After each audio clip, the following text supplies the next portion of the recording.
A short time ago, the United States military began major combat operations in Iran.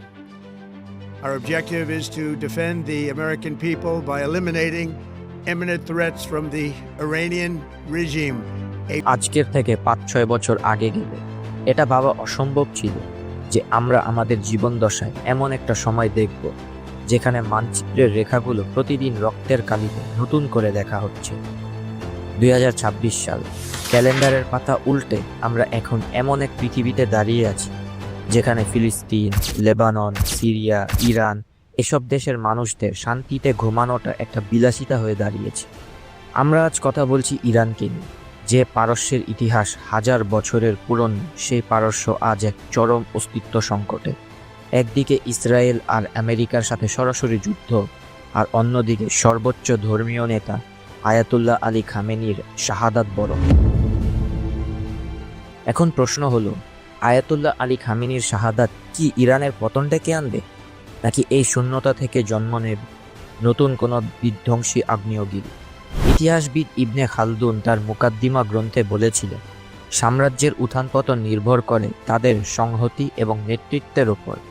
আজ Khamenei পরবর্তী Iran কি সেই সংহতি ধরে রাখতে পারবে, নাকি গৃহযুদ্ধ আর বাইরে আক্রমণ তাদের টুকরো টুকরো করে দেবে, যেমনটা ইসরায়েল আর আমেরিকার মেইন প্ল্যান? বিজ্ঞান বলে, যখন কোনো সিস্টেম প্রচণ্ড চাপ বা হাই প্রেশার তৈরি হয়, তখন হয় সেটি হীরায় পরিণত হয়, আর না হয় ব্লাস্ট হয়ে ধ্বংস হয়ে যায়। আজ সেই চাপ থেকে যাচ্ছে ইরান।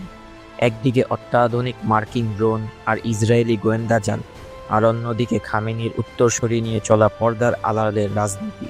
তাহলে কি আমরা তৃতীয় বিশ্বযুদ্ধের একদম দ্বারপ্রান্তে দাঁড়িয়ে? আজকের এই ভিডিওতে আমরা সংবাদের পেছনের সংবাদগুলো বিশ্লেষণ করব। আসলে কি হচ্ছে ইরান, আর কি হতে যাচ্ছে? সাথে থাক, কারণ আজকের সমস্যা শুধু ইরানের নয়, এই সমস্যা আপনার, আমার এবং আমাদের ভবিষ্যতে।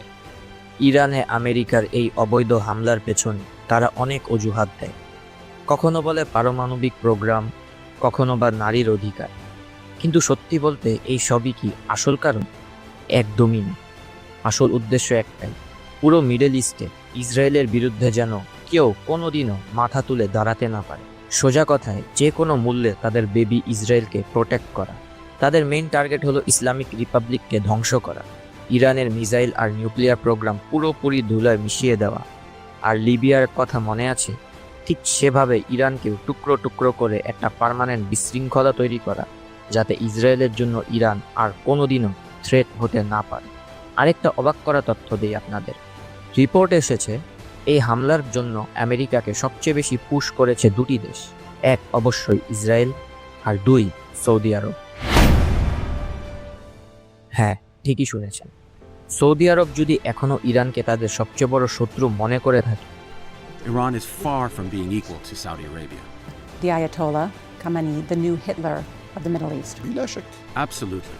তবে এটা তাদের সবচেয়ে বড় বোকামি ছাড়া আর কিছুই না। কারণ ইরান দুর্বল হয়ে গেলে এই অঞ্চলে সবচেয়ে পাওয়ারফুল হবে ইসরায়েল, আর ইসরায়েল টিকে থাকতে সৌদি আরব কোনোদিনও মিডল ইস্টের লিডার হতে পারবে না। এখন প্রশ্ন হলো, এই হামলাটা আসলে হলো কিভাবে?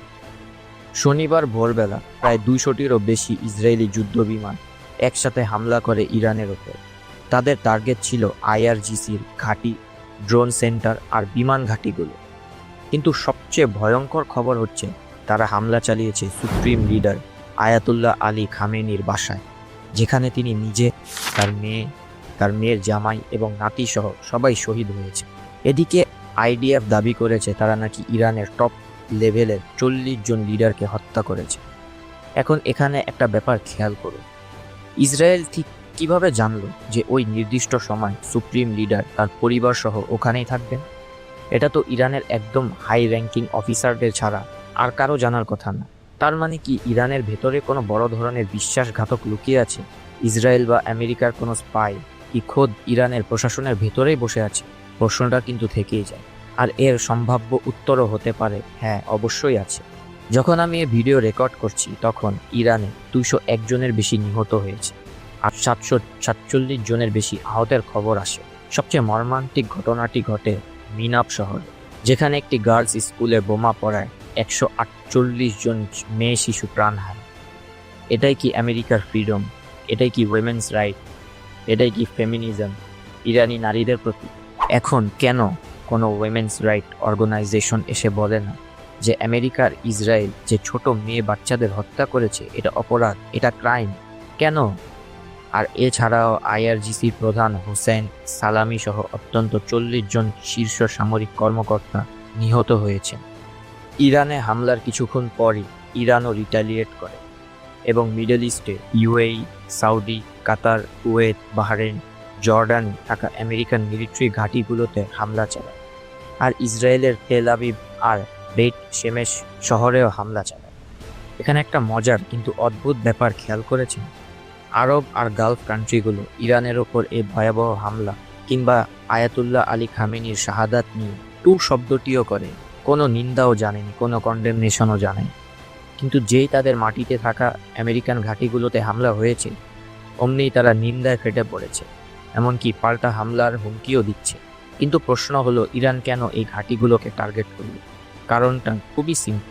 যখনই ইরান ইসরায়েলের দিকে মিসাইল ছোড়ে তখন এই গালফ দেশগুলোতে বসে থাকা আমেরিকান ডিফেন্স সিস্টেমগুলো আকাশেই সেই মিসাইলগুলোকে ধ্বংস করে দেয়। তাই ইসরায়েলকে ঘায়েল করতে হলে আগে এই ঢালগুলোকে ভাঙা ইরানের জন্য জরুরি ছিল।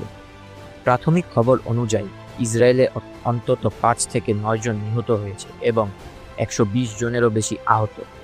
তেল আবিব আর বেত শেমে বেশ কিছু ব্যালিস্টিক মিসাইল সরাসরি আঘাত হেনেছে। অন্যদিকে আমেরিকান ঘাঁটিতে হামলায় 3 জন সৈন্য নিহত এবং 5 জন গুরুতর আহত হওয়ার খবর পাওয়া যাচ্ছে। তবে মনে রাখবেন, সময় বাড়ার সাথে সাথে এই সংখ্যাটাও আরও অনেক বাড়তে পারে।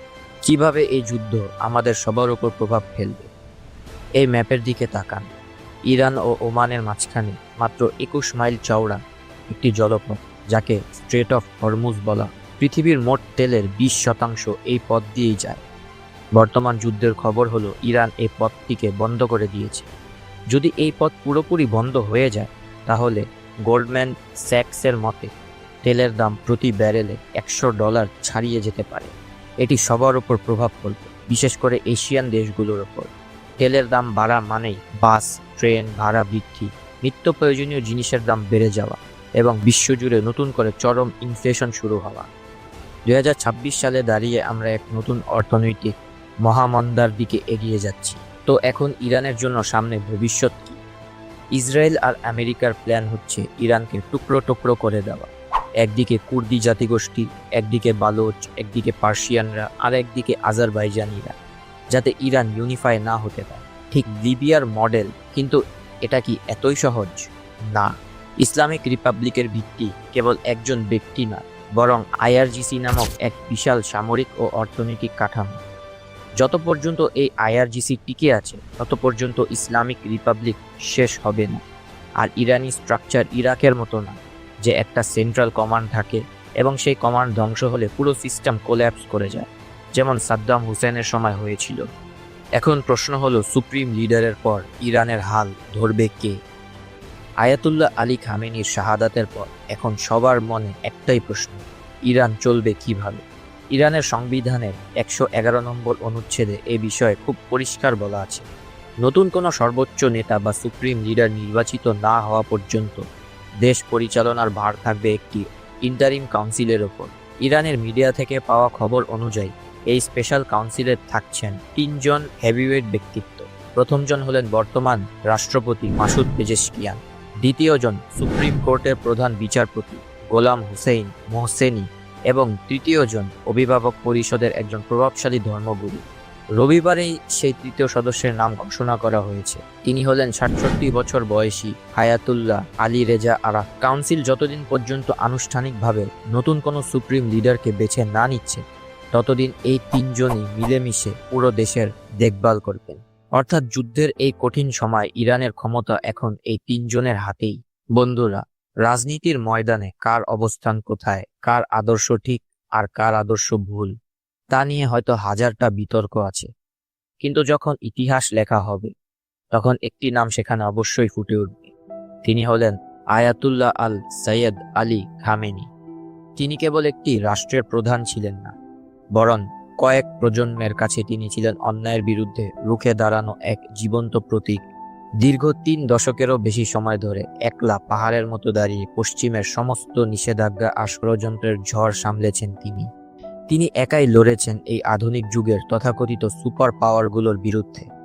ভাবুন তো সেই সময়ের কথা, যখন গাজার নির্মম গণহত্যা চলছে, যখন বড় বড় মুসলিম নেতারা নিজেদের গদি বাঁচানোর ভয়ে, বিলাসিতা হারানোর লোভে কিংবা স্রেফ আতঙ্কে মুখ বুজেছিল, তখন তিনিই ছিলেন সেই কণ্ঠস্বর যিনি বুক ভরে গাজার মজলুম মানুষের পক্ষে দাঁড়িয়েছেন, লড়াই করেছেন শেষ নিঃশ্বাস পর্যন্ত।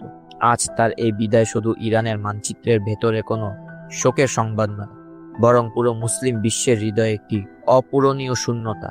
কিন্তু একটা কথা মাথায় রাখবেন, ইরানে যদি তারা সফল হয়ে যায়, তবে ভাববেন না যে তারা শুধু ইরানকেই শেষ করে শান্ত থাকবে। একদমই না। এই আগুনের লেলিহান শিখা পুরো রিজনে ছড়িয়ে পড়বে। আজ ইরান হলে কাল তাদের টার্গেট হবে তুরস্ক, পাকিস্তান কিংবা সৌদি আরব। হ্যাঁ, And from here I warn, Turkey is the new Iran. Nuclear weapons or from nuclear weapons meeting up with a militant Islamic regime. The first is called Iran, the second is called Pakistan, because সেই সব মুসলিম দেশ যারা ভবিষ্যতে ইসরায়েলের জন্য সামান্যতম হুমকি হতে পারে। ইতিহাস সাক্ষী, আজ যারা চুপ করে আছে, কাল হয়তো তাদের দরজাতেই কড়া নড়বে এই ধ্বংসলীলা। প্রশ্ন একটাই, মুসলিম বিশ্ব কি এই সংকেত বুঝতে পারছে, নাকি বড় দেরি হয়ে গেছে?